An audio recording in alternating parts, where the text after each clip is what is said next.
Yerinə görə isim və fe'l kimi işlənə bilən, amma amonim olmayan sözlərdir. Döyüş sözü və daş sözü amonim söz olduğu üçün çıxırıq. Döyüş döyüşmək fe'li var və döyüş ismi var. Daş daşmaq fe'li və daş ismi var.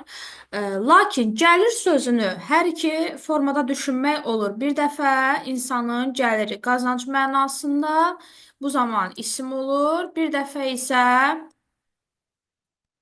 indiki zamanda işlənmiş fe'l kimi düşünmək olar. Lakin amonim söz deyil, amma formdur. Yazdır sözündə də vurğu dəyişdiyi üçün bir dəfə yazdır, dır qrammatik olur, vurğu birinci hecəyə düşür. Bir dəfə də yazdırmaq fe'li kimi düşünmək olur. Bu zaman isə vurğu ikinci hecəyə düşür. Bu sözdə amonim sayılmır, amoqraf sayılır. Bir və ikini seçirik. Bilək sözü də həmçinin bir dəfə insanın biləyi kimi sadə isimdir.